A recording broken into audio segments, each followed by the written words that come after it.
Assalamualaikum warahmatullahi wabarakatuh. Di sini saya Ali Firdaus akan sedikit menjelaskan apa sih filologi itu, apa sih objek kajian daripada filologi itu. Jadi pokok kajian daripada filologi adalah kita sebelum membahas tentang objek kajian filologi, kita harus mengetahui terlebih dahulu bagaimana definisi filologi itu.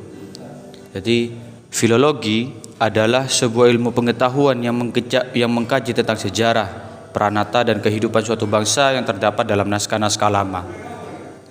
Nah, dari hal ini kita bisa mengetahui bahwasanya filologi itu membahas tentang sebuah sejarah yang terdapat di dalam naskah-naskah lama.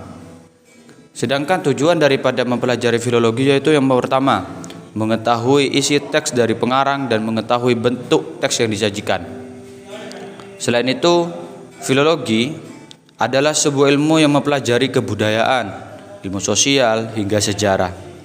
Bahkan kata filologi pun itu berasal dari bahasa Yunani yaitu philogia yang memiliki arti cinta kata-kata. Kalau kita lihat secara historis perkembangan bahasa yang ada di Yunani, memang Yunani merupakan pusat peradaban ilmu pengetahuan pertama kali. Istilah filosofia, istilah filsafat itu pertama kali diperkenalkan di daerah Yunani, bahkan di Yunani di era kuno. Seiring dengan berjalannya waktu, pengertian tersebut terus meluas, yaitu senang berbicara, senang belajar, senang kepada ilmu, senang terhadap tulisan, bahkan senang terhadap karya sastra, sehingga memiliki arti senang terhadap tulisan yang bernilai tinggi.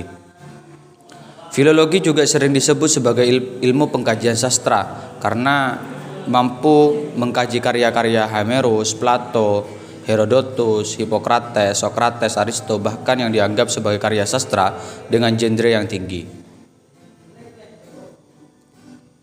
Di Indonesia, penerapan kajian filologi sama dengan negara-negara lainnya.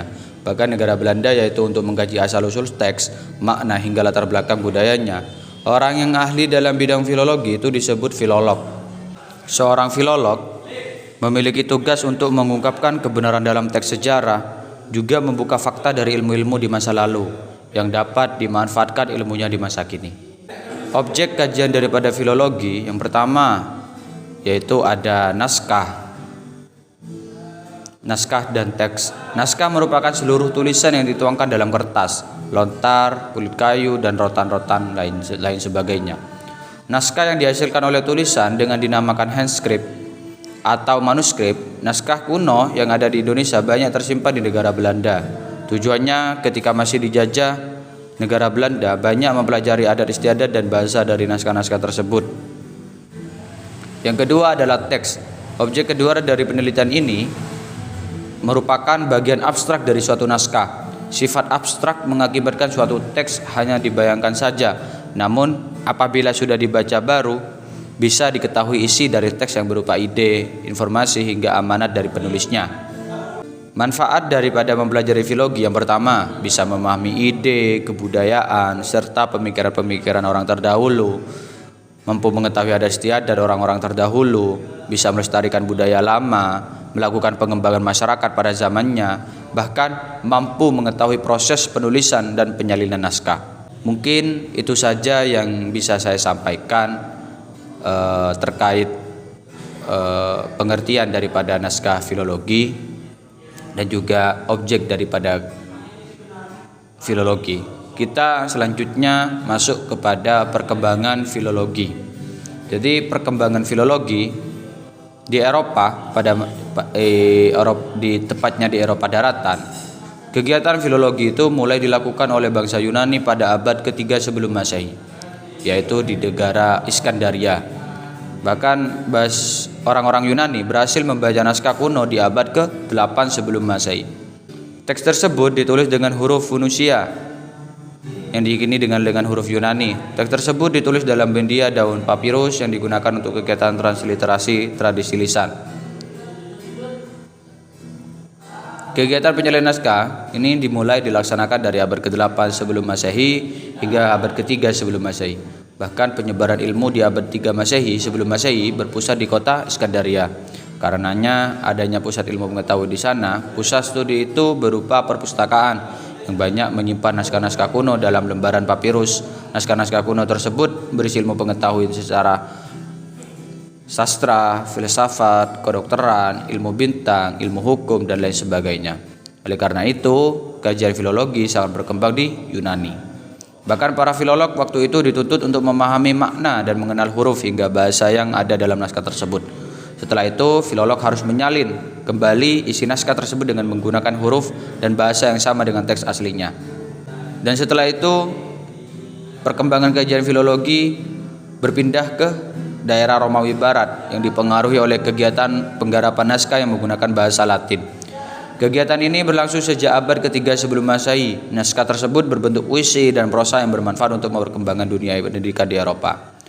Tradisi menggunakan bahasa Latin dalam penggarapan naskah menjadikan bahasa Latin dijadikan bahasa ilmu pengetahuan. Selain itu, di Romawi, khususnya di Romawi Barat, juga banyak melakukan kajian mengenai naskah keagamaan yang dipengaruhi oleh kegiatan penyebaran agama di Kristen di benua Eropa. Selanjutnya berkembang di daerah Romawi Timur. Kajian filologi di Romawi Timur bermula dari kebiasaan menulis mengenai tafsir dari isi naskah yang ditulis di tepi halaman. Catatan tafsir tersebut merupakan skolia di saat kajian teks Yunani berkembang di Romawi Timur. Para peneliti mengenai kajian filologi masih belum banyak jumlahnya. Sebagai solusinya, naskah-naskah penting diajarkan dalam kelas-kelas kuliah di berbagai perguruan tinggi. Oleh karenanya di daerah Romawi Timur, hal ini sangat diperuntukkan kepada seluruh para siswa-siswa, para mahasiswa-mahasiswa, dan seluruh pemuda-pemuda yang lagi dalam tahap pembelajaran. Selanjutnya pada zaman Renaissance yang berkembang. Pada Renaissance ini dipengaruhi oleh kekalahan kerajaan Romawi Timur oleh bangsa Turki di abad ke-15. Ahli filologi banyak berpindah dari Eropa Timur ke Eropa Selatan dan menetap di kota Roma. Di tempat baru, para peneliti naskah lebih banyak melakukan kegiatan sebagai pengajar, penyalin naskah hingga penerjemah teks dari bahasa Yunani ke bahasa Latin. Dengan hadirnya mesin cetak oleh Gutenberg pada abad ke-15 mengakibatkan kajian filologi semakin berkembang. Hal ini merupakan indikasi bahwasanya di zaman Renaissance adalah puncak daripada perkembangan kajian filologi, karena sudah ada yang menyiapkan atau membentuk mesin cetak pada masa itu. Filologi di kawasan Timur Tengah, hal ini diidentik dengan hal-hal yang bersifat religius karena berada di kawasan Timur Tengah dipengaruhi oleh ilmu yang dibawa dari Yunani. Budaya belajar di Timur Tengah sudah ada pada abad ke-4. Hal ini dibuktikan dengan adanya perguruan tinggi yang beroperasi dan beberapa pusat studi dengan berbagai ilmu pengetahuan yang sudah berdiri. Filologi di kawasan Asia India.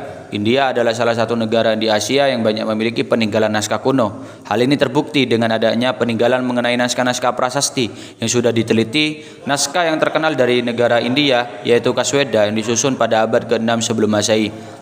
Kasweda yang disusun pada abad ke-6 Masehi, naskah tersebut merupakan kitab suci agama Hindu. Naskah-naskah tersebut mulai diteliti oleh bangsa Barat pada tahun 1498. Kajian filologi di kawasan Asia mengenai naskah-naskah yang ada mampu membuka hazanah kebudayaan Asia.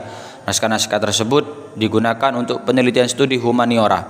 Selain itu, naskah tersebut digunakan untuk memperkuat mengenai penelusuran sejarah dan kebudayaannya. Mungkin itu saja yang bisa saya sampaikan. Apabila ada kekeliruan, saya mohon maaf. Airul kalam wallahul muwaffiq ila aqwamit thoriq. Wassalamualaikum warahmatullahi wabarakatuh.